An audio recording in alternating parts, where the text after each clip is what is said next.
Tesla stock is up about 2.5% at the time of recording this video. Guys, remember when Tesla stock rallied hard after the election? Seemingly, at that moment, Tesla was going to be one of the biggest winners of deregulation, of easier to kind of get robotaxis out there, easier to get Tesla's technologies out there, and the stock went parabolic. Well, the big news today is exactly that. And when I say I think Tesla stock's going way higher on this, that could be an understatement. Look at this news. So this headline from Barron says Tesla stock is rising. The Trump administration is helping with robotaxis. But digging into this a little bit more, the Trump administration just announced its first policy moves to remove regulatory barriers facing autonomous vehicles.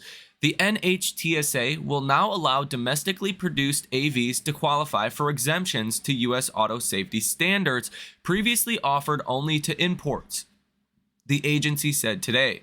The NHTSA also will continue to require car makers and other companies to report crashes involving self-driving systems while loosening some reporting requirements, they said. So although this is like early stages of the deregulation that we could see for robotaxis and, fully autonomous vehicles, it is like step one of realizing the, again, positive news we were reacting to just a couple of months ago. It's actually happening. It wasn't just talk. It's happening. Now, this will allow Tesla to scale faster than we previously expected. And at this point, the Tesla story is all about how fast does robotaxi scale and when does Optimus come? Okay, if Optimus doesn't come in mass production until 2030, yeah, the stock is going to come under a little bit of pressure. If robotaxi does not scale aggressively next year, Tesla stock's not going to perform as well as I would hope. I don't think Wall Street's expecting a massive scale of robotaxi next year, but I am. I think a lot of other investors in Tesla, they are. That's why, we have very high price targets on Tesla. It's not about selling cars. It's about scaling robotaxi. It's about bringing Optimus to the mass market. And this is a great step towards scaling robotaxi. And in just those 2 minutes, Tesla stock is now up almost 3.5%, trading at $268 per share. The post-earnings rally continues. We do have a big test coming up at 270. That is your 50-day moving average. If you can manage to break out above that, even into the close today, that would be a great sign. Now, we have a lot of other news to cover here in this video. We also have like Tesla specific news, but we also have a lot of big headlines coming out from Trump today on trade that will also be important. But let's start with the rest of your Tesla stock breaking news today. Here you can see India's first Cybertruck that's, let's go out on a limb here and say, going to gather a lot of attention. And here you could see a Tesla is spotted testing the new Model Y on tough roads of Mumbai, India. Not exactly sure what they're testing for. Maybe it's some FSD type of testing, but time will tell. Tesla is offering early original Model Y owners $2,000 off the purchase price of a new Model Y as a thank you. They say, quote, "To thank you for being an early Model Y owner, we're offering you $2,000 towards the purchase of a new Model Y," which the Model Y was first delivered in 2020, and within 3 years, it became the world's best-selling car, they say, and go on to offer this promotion. This is genius because if you bought a Model Y 5 years ago, you're probably ready to upgrade, okay? I think the average vehicle ownership length is like 7 years. So these early owners of the Model Y are definitely, if not already, looking to upgrade to get a new vehicle. So this is a good way to maybe push them a little bit further into getting that new vehicle. This is also massive news today. Tesla just secured a 2-year exemption to run FSD supervised on public roads in Norway. Not in theory, not in simulation, but with real cars, live software, and government oversight. Approved by Statens Vestvind, Norwegian Road Authority, this test program allows FSD V13 active, modified steering and speed control, Tesla trained drivers only on registered EU type approved vehicles. This is probably because in the Netherlands, FSD supervised is already being tested. Tesla coordinates with RDW, the Dutch EU-wide type approval authority, to validate the system on public roads, including the most urban streets like Amsterdam. Why this is because Tesla wants to launch FSD broadly in Europe. But there's so many different requirements, country by country, let alone on a EU kind of basis. It's difficult to do so, right? So there's a lot of hoops you got to jump through, but it seems like Tesla is jumping through those hoops at a pretty fast rate. Tesla has also just announced that free FSD transfer is back in North America for the Model 3, Model Y, Model S, and Model X, and the Cybertruck, excluding Foundation Series and the Launch Series. Tesla has introduced 0% APR financing for new Model 3 orders in the US. This applies to new orders placed on or after April 24th and to loan terms of 60 months. You get a 0.99% rate on 72-month loan terms. I'll choose deep blue metallic and pearl white paint colors, as well as the white interior, that are now included for no extra cost on the new Model 3 performance orders in the US.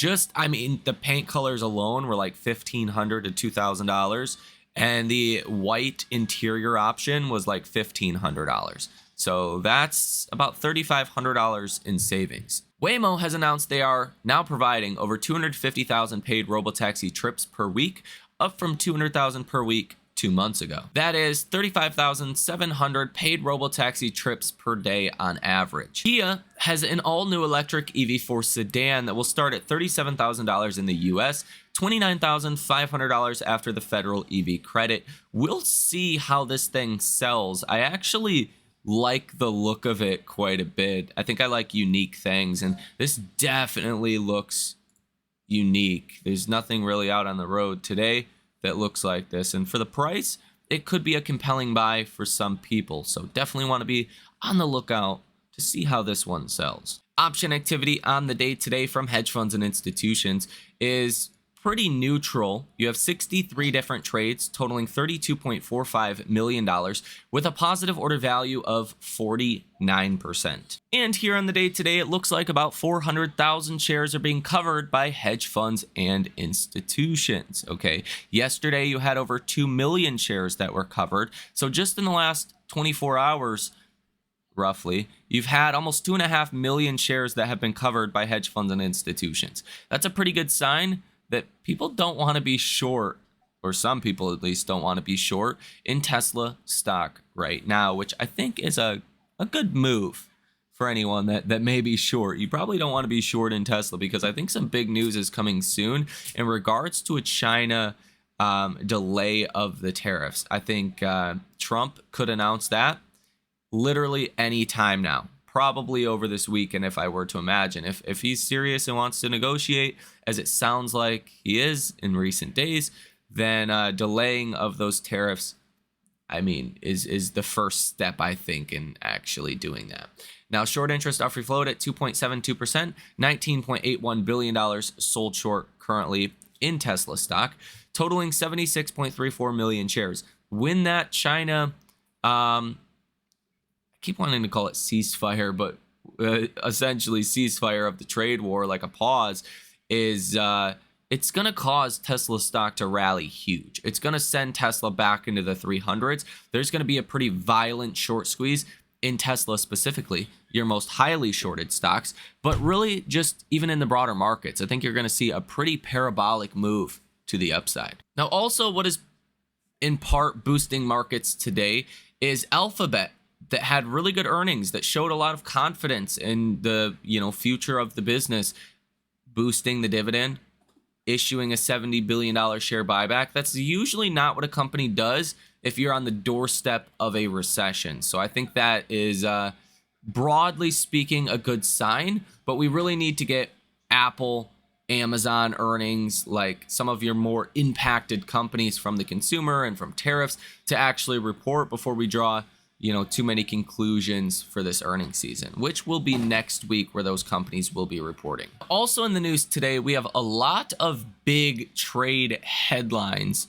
that I'm surprised are not pulling up the broader indexes as much as I think they should be. Trump says that China's Xi, which is the president, has actually called him. Trump says, quote, "My administration is in active talks with the Chinese to strike a deal." I mean, how much more obvious can this be that a pause on China tariffs is coming? It's right in front of us.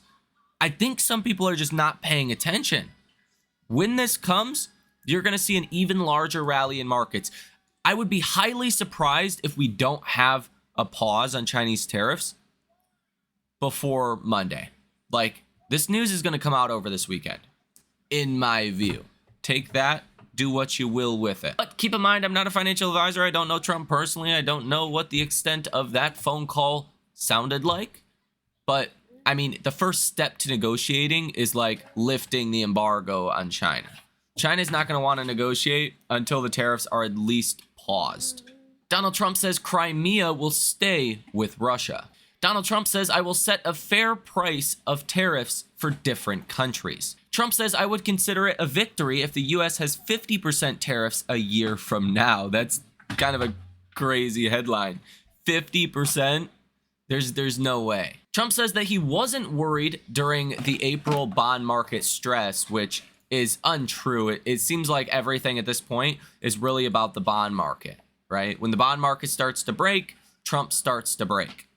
I mean, that's pretty obvious. Trump says that he loves the concept of raising taxes on wealthy people. Trump says we are doing a 90-day pause until we come up with numbers I want. And that he would veto a bill with Social Security and Medicare cuts. And Trump did signal support for a ban on congressional stock trading. Donald Trump says we don't need anything from Canada. And he declines to discuss seeking a third term because, let's be honest, that sounds pretty premature at this point. Now, Donald Trump says that he expects trade deals in the next 3 to 4 weeks. And being reported today, Russia's Putin meets with U.S. envoy Witkoff. China says the U.S. is not having any talks on tariffs. So there's this weird back and forth, I guess, dialogue going on. China doesn't want to admit that. Trump says that China's president has in fact called him. And I really just think until we get a pause on these tariffs, China doesn't want to look like they are, worried about this at all. They're trying to keep their poker face going. And the Chinese embassy says the U.S. should stop creating confusion. The Trump administration is pressuring Europe to reject the AI rulebook. And American Express CEO says his business is in great shape because its wealthy Gen Z clients aren't hurting at all. And that is in quotes, per Fortune. Donald Trump says trade deals are going well and that a Russia and Ukraine deal is also coming along. Now, this was a big headline today as well. Trump says we're very close to a deal with Japan. USTR, United States Trade Representatives, said that Trump ultimately will determine whether to proceed with alternative arrangements for nations that could eliminate or reduce the current 10% duties. Which personally, I think that would have something to do with like buying our bonds. You agree to buy our bonds, lower rates for America, then we will remove that 10% baseline tariff, which would be a really good outcome. This morning, we had Michigan consumer sentiment that came in. We were expecting 50.8 for the headline number. It came in at 52.2, so that was better than expected. 5-year inflation expectations were expected at 4.4%. We came in at 4.4%. Consumer expectations were expected at 47.1. We came in at 47.3, so that was better than expected. Current conditions came in at 59.8 versus expectations of 56.5, so that was better than expected.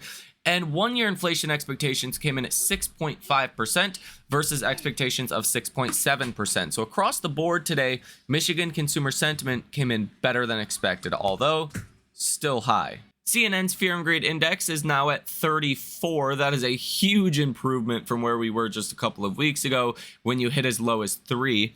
Market momentum, extreme fear. Stock price strength, extreme fear. Stock price breadth is fear. Put and call options, extreme fear. Market volatility is neutral. Safe haven demand in fear. And junk bond demand in greed. So, like, I mean, your subcomponents still look pretty bad. A new AI investor sentiment survey came out yesterday as well that still shows bearish investors outpacing bullish investors by over 2x. In fact, there's more neutral investors right now than bullish investors, which goes to show, again, if we get a pause on Chinese tariffs, there's a lot of people that are not positioned for that are really not expecting that. And I think that would be a huge catalyst. Now, bullish investors sitting at 21.9%, neutral investors at 22.5%, and bearish investors at 55.6%. These are the craziest numbers I've seen in a long time. I mean, I've never seen neutral investors higher than bullish investors ever that I can recall.